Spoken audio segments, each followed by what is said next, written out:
దండుకు ఒప్పుకుంటారు కానీ ధర్మానికి ఒప్పుకోరు.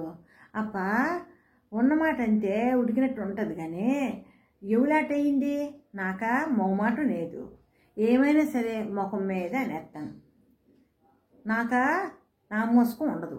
నీకు తెలియదేంటి? ఏదైనా పడాలి అన్నిటివే. నిజం ఆడితే నిష్ఠూరం. అలాగని అనవలసింది అనకుండా మనసులో దాచుకొని కటాసు పడిపోవడం నాకు నచ్చదు. ఏంటంటే అన్నావు కానీ అప్ప మనసులో ఒకనాగా మాటలు ఒకనాగా అనమంటే నాకు రాదు. అందుకే కదా నానంటే అందరికీ ఎగర్తా. అయితే ఇప్పుడు నాకు వచ్చిన నట్టం నా బట్ట నేను కట్టడానికి, నా తిండి నేను తినడానికి నా కవులు ముచ్చుకొని మేకతోలు కప్పనక్కర్లేదు. అయితే ఏంటంటే నలుగున్నాక నన్ను చూసి చూడనట్టుగా ఉండలేను. మనసులోని మాట అనేసిందాక పేనం అల్ల కల్లోలం అయిపోద్ది. ఒక్కొక్కసారి అనిపించుతుంది ఎవరు ఎలా పోతే నాకెలా అని. నా మట్టుకు నన్ను రామకృష్ణ అనుకుని కూకుంటాను, పల్లగా అనుకుంటాను. ఆ గడిసేపే అలాగ మళ్ళా మామూలే కుక్కతో ఒక సందాయమే. మా పెద్దోడు అంతడు ఎవరు ఎలా పోతే నీకెలా, కోలు తోలమంటే కోటలోని సంగతులు అన్నీ మోసుకొస్తావు, ఊరు బాగట్లన్నీ నీకెందుకు చెప్పమే అని తిడతాడు. అవును కానప్ప నువ్వే చెప్పమే. చూసి ఎలాగ వల్లుకొని ఉంటావు. కళ్ళ ముందర అడ్డుసుడిగా కనబడుతుంటే పట్టించుకోకుండా ఉన్నమంత నా వల్ల కాదు. ఎంతకీ ఏమైంది నడగవేంది? అప్ప ఆలకించి నువ్వే చెప్పు. తప్పు ఎవరిదో నేరం ఎవరిదో అప్పుడు ఇటు గడ్డి. అదే అక్కడ అటో ఎక్కడో పంచుకొండలోన యుద్ధం జరుగుతుందట. రోజుకు 10 మందో 25 మందో ఆ దెబ్బలాటలోనే చచ్చిపోతుండ్రట.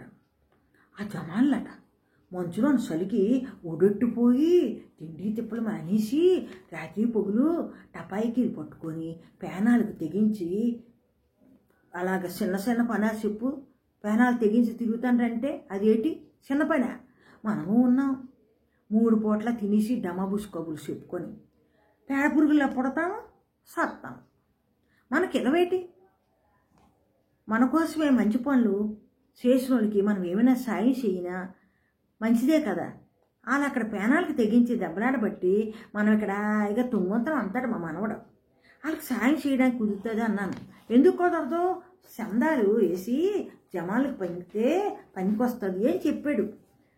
అయితే పదర్రా నాను వస్తానని ఆ గుంటలను ఎండబెట్టుకొని బడి గుంటల్ని వరుస పేరుగా నిలబెట్టి ఇల్లంట తిరిగి ఎవరికి ఎంత కలిగితే అంత ఇమ్మన్నాం. ఆ గండ నీడ ఊరుసొమ్ములు పడేసుకొని డాబాల మీద డాబాలు కట్టేసినాడు. ఆ దుమ్మల గుండు మొహముడు ఆడంతాడు. అందరికీ ఇదే అలవాటు, అన్నిటికీ చెందాలే. కసింత పచ్చగుండు చూస్తే కళ్ళు నుసేస్తాయి కావాల.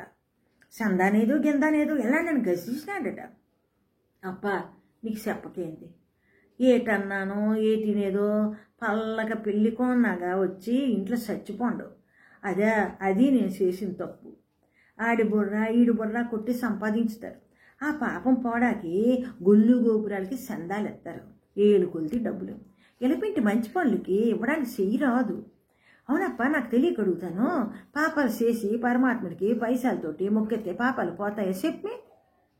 నరుడికి సాయపడితే నారాయణుడికి సేవ చేసినట్టు కాదా చెప్పే. దేశం అంటే దేవుడు చెప్పే. దేశం కంటే దేవుడేంటి? ఒరే బావు కథ అయిపోయిందని పల్లకి వెళ్ళిపోకండి. నా కథ మీకు నచ్చితే ఎవరికైనా తోలండి. మీరేటనుకుంటారో చెప్పండి.